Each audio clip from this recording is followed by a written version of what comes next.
South Korea, September 18, 1996. 11 men kneel on a granite slope in the Taebaek Mountains, hands bound behind their backs. One by one, a North Korean commando steps behind each man and fires a Type 68 pistol into the back of his skull. 11 shots, 11 bodies fold into the pine needles. But these aren't enemies being executed. These are crewmates, teammates from the same submarine, following orders from the same supreme leader. 15 meters away, a 12th man watches from behind a tree stump. His name is Kwang-soo, helmsman of a Sangho-class infiltration submarine now burning on a reef off the South Korean coast. The only reason he's alive is that he can still carry supplies. The moment he can't, he's next. 26 men launched this mission. 40,000 South Korean soldiers hunted them for 49 days. Every single one dies, except Lee. But surviving meant betraying the most sealed regime on Earth, knowing his family would be sent to a prison camp from which no one returns. He surrendered anyway. How does a man break 14 years of programming? And what does it cost? In 1982, state security agents arrived at a farmhouse in rural North Hamgyong province and took a boy. Lee Kwang-soo was 10. His parents were not asked. They were told. He would serve the motherland. There was no appeal process, no timeline, no address to write letters. The agents left. The boy left. The farmhouse stayed. He never saw his mother or father again. For the next 14 years, the Korean People's Army rebuilt Lee from the ground up. The training was designed to do one thing: kill the person inside and replace him with a function. Lee ran mountain circuits carrying sand-filled packs until his toenails fell off.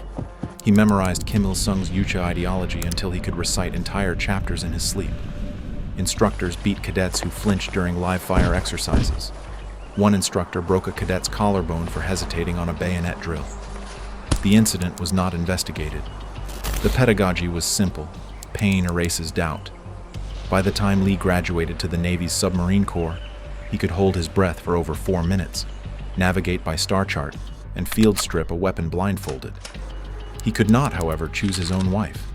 The party selected a woman for him. Their son was born in 1993.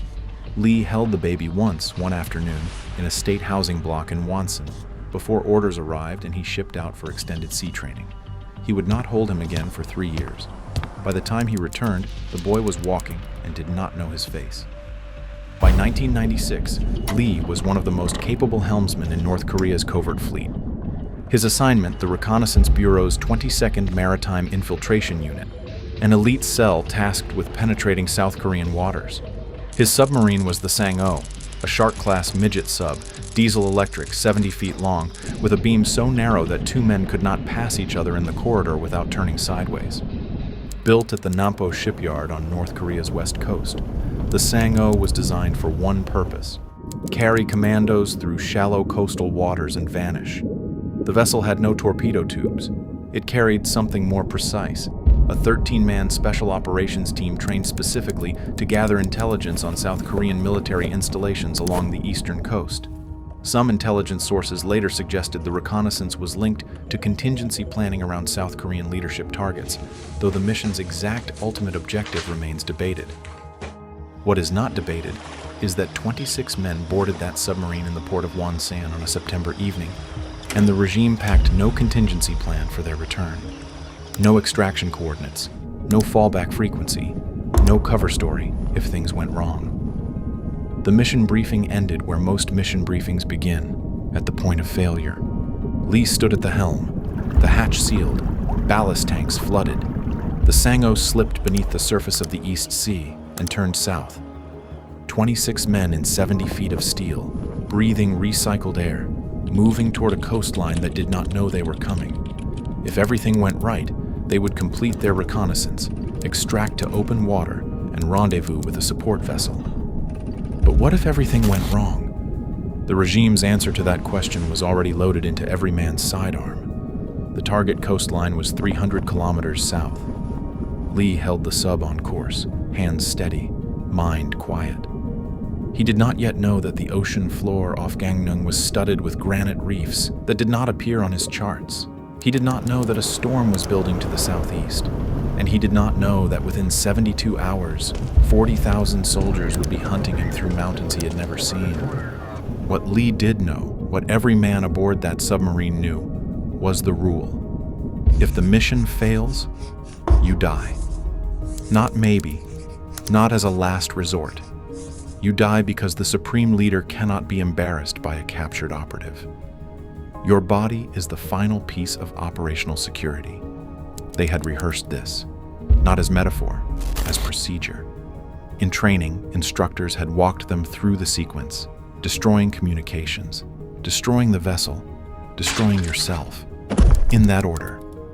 Lee nodded. Every man nodded. It had seemed, in a classroom in Wonsan, like a reasonable thing. The question Lee had never asked was what happens when you watch that rule applied to someone you love? And what do you become when the answer arrives faster than you expected? The infiltration went clean. Lee and the crew inserted the commando team on the coast near Gangneung on the night of September 15, 1996. The Special Operations soldiers disappeared into the Taebaek Mountains to photograph military installations and assess radar coverage. Lee and the submarine crew waited offshore, submerged during daylight, surfacing at night to recharge batteries and monitor radio traffic. The control room smelled of diesel and sweat. Men slept in shifts on metal racks. No one spoke about what happened if the commandos didn't return. For 2 days, nothing went wrong. Then the weather turned. On the evening of September 17th, a storm front rolled off the East Sea and stacked 5-foot swells against the coast. Lee fought the helm, but the Sang-O drew less than 4 meters and handled like a bathtub in heavy seas. The swells pushed her toward shore with every crest. Lee called the depth. The sonar operator called it back. Neither number matched the chart. At approximately 9 p.m., the keel struck a submerged granite ledge 20 meters off Annan Beach. The impact buckled a forward ballast tank and sheared a propeller shaft. Seawater poured into the lower compartment. The diesel engine coughed, flooded, and died. In seconds, the submarine that was supposed to carry them home became a steel coffin wedged on rock. For 3 hours, the crew tried everything. They ran the bilge pumps until the motors overheated. They roped the hull to rocks and tried to edge off at high tide. Nothing worked. The sub was pinned. By midnight, Captain Chong, the mission commander, made the call. Destroy the vessel. Burn the code books and charts. Abandon ship. The crew set thermite charges inside the control room and scrambled into inflatable rafts. They paddled to shore carrying weapons, a few cans of rations, and the clothes on their backs. Behind them, the Sang-O smoldered in the surf, its interior gutting itself in orange flame. If you're enjoying this story, hit the like button and subscribe. It's about to get much worse. At 1:30 a.m. on September 18th, a taxi driver named Lee Kwang-soo was heading south along Coastal Route 7 when he spotted a dark shape burning in the shallows and a cluster of men wading ashore. He didn't stop. He drove to the next town and called police from a payphone, hands shaking. That phone call ended the mission. By 2 a.m., the report reached the Gangneung Province Military Command. By dawn, the South Korean government activated the largest manhunt in the nation's history. More than 40,000 troops, Army, Marines, Special Warfare Command, police, deployed across a 60-kilometer cordon in the mountains east of Gangneung. Helicopters flew grid searches, Navy vessels sealed the coast, tracking dogs swept the ridgelines. Roadblocks went up on every mountain pass within 60 kilometers. South Korea had not mobilized like this since the Korean War. Every farmer, every forester, every villager in Gangneung Province became an extra set of eyes. 26 North Korean operatives were now trapped behind enemy lines with no extraction plan, no resupply, and no way home except their own feet. The DMZ lay 80 miles to the north, through some of the steepest terrain on the Korean peninsula. Between them and the border stood a division's worth of South Korean soldiers who knew exactly where to look. That afternoon, the commando leader, a captain identified in South Korean intelligence files as Chu, made a decision that split the group in two. His 13 special operations soldiers, the fittest and best armed, would push north toward the DMZ at speed. The remaining 13, the submarine crew, including Lee, were classified as support. They would carry food and ammunition for the commandos. The unspoken calculation was brutal. The crew existed to keep the commandos alive long enough to reach the border. After that, the crew was dead weight. Lee understood the math. He shouldered a pack of rice and rifle magazines and fell in behind Chu's column. He was a helmsman. He had spent 14 years learning to navigate water, not mountains. But no one asked what he knew. They asked what he could carry. He did not know that within 6 hours the commandos would decide to simplify the equation.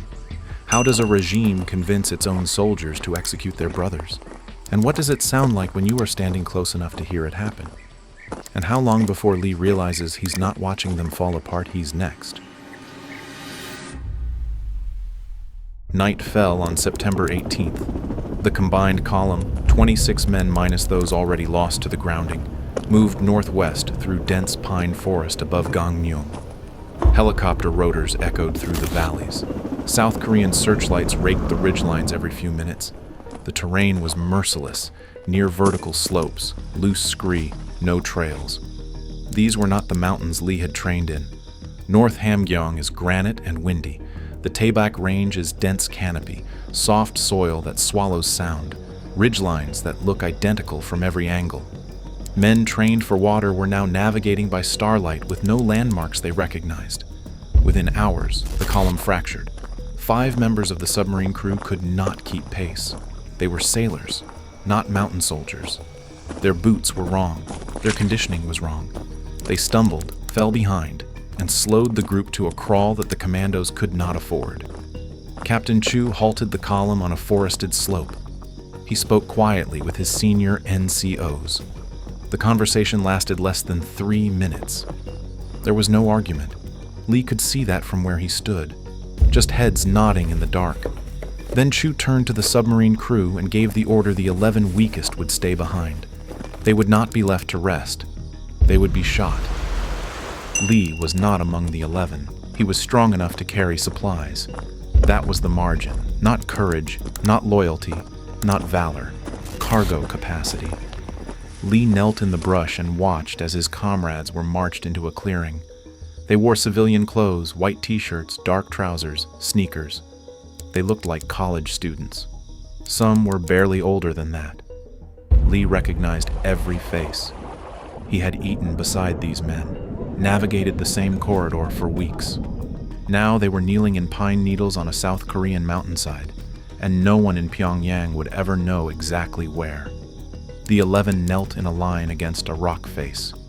The executioners were their own teammates, men who had shared rations with them, slept beside them in the submarine's narrow racks, and learned their names. Lee heard no formal pronouncement, no recitation of charges. Just a murmured phrase passed down the line.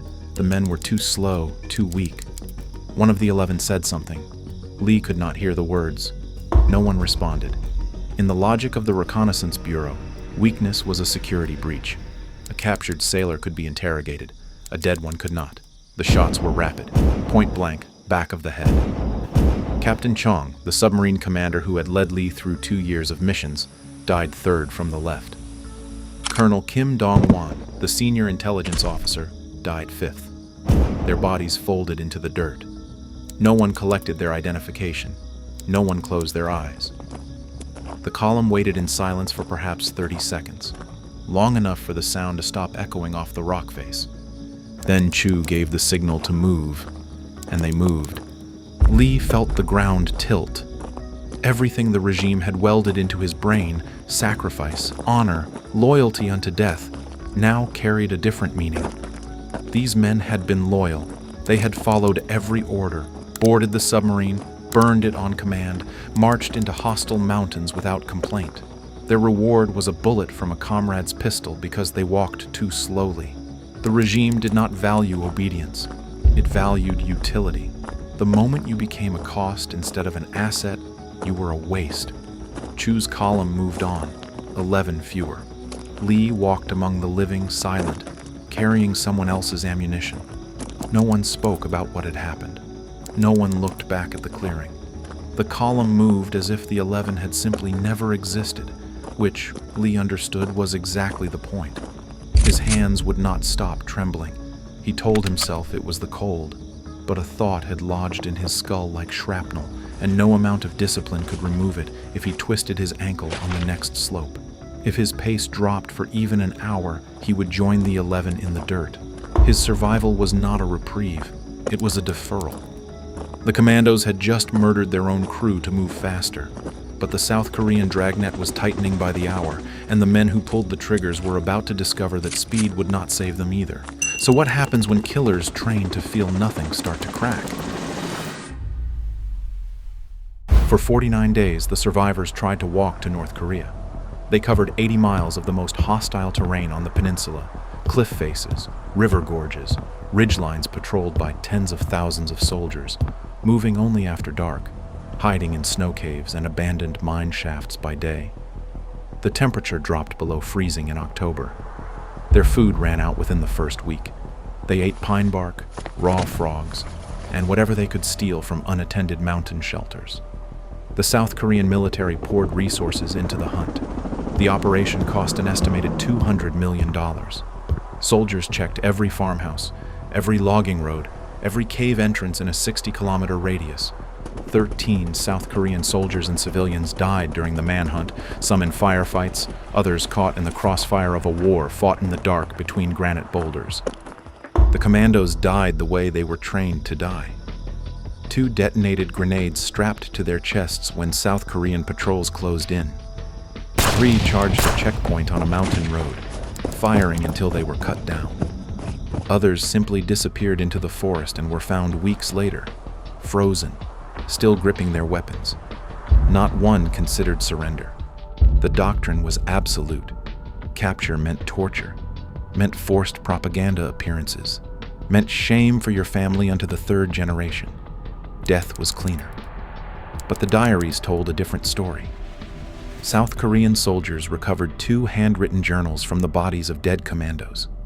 The entries, written in hasty Korean, smudged with dirt and moisture, documented men who were not superhuman. On one freezing October night, a group broke into an empty ski lodge near Yongpyong and spent hours playing video games by a fireplace. One man carried a Nestle Crunch bar for days, rationing it in tiny bites, and the diary entry recording the moment he finished it reads almost like grief. They carved the initials of the 11 executed crewmen into a log wall, not as a protest, but as a memorial. They were terrified young men, most in their 20s, raised in a country that had stripped away every reference point for mercy, performing small acts of humanity between acts of violence. The diaries also recorded the killing of 3 South Korean civilians, mushroom foragers who stumbled onto a hideout and were bayoneted to prevent them from raising an alarm. The commandos wrote about it with clinical detachment, no remorse. The regime had done its work well enough that murder registered as procedure. Lee watched the group shrink. Every few days, another firefight, another body left behind. The commandos' discipline held almost to the end. They split into smaller cells, established rally points, maintained noise discipline even when starving. But the math was merciless. 40,000 hunters, a handful hunted. The mountains were a cage. By late October, Lee was alone, starving, frostbitten, limping with a makeshift crutch carved from a branch. His rifle was nearly out of ammunition. He had not eaten a full meal in over a month. His gums bled. Every night he walked north, orienting by the stars. And every morning the DMZ was still impossibly far away. He could hear South Korean patrols in the valleys below. Voices, dogs, the crackle of radios. The sound carried for miles in the frozen air. He had 3 options. He could fight, fire his last rounds at a patrol, and die in a ditch like the others. He could follow doctrine, put his pistol under his chin and squeeze. Or he could do the one thing that every hour of his 14-year training had told him was worse than death. He could surrender. What made Lee different from the other 25 men who chose to die? It was not a weakness. A weak man does not survive 49 days alone in frozen mountains with no food. It was something the regime had failed to kill, the ability to look at the evidence and change his mind. He had seen 11 men executed for being tired. He had seen 13 more choose spectacular death over the mere possibility of life. He had watched the regime consume every person it claimed to protect. and somewhere on a frozen ridge in the Taebaek Mountains, Lee Kwang-soo asked himself a question the Workers' Party had never authorized.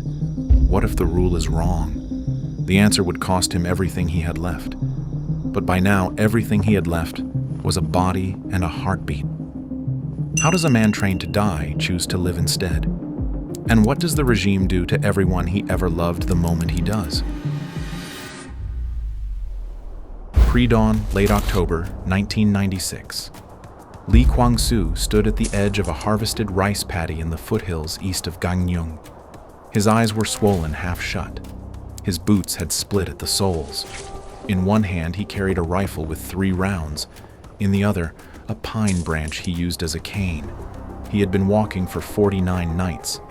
A farmer appeared at the far edge of the field, carrying a hoe over one shoulder. Lee watched him.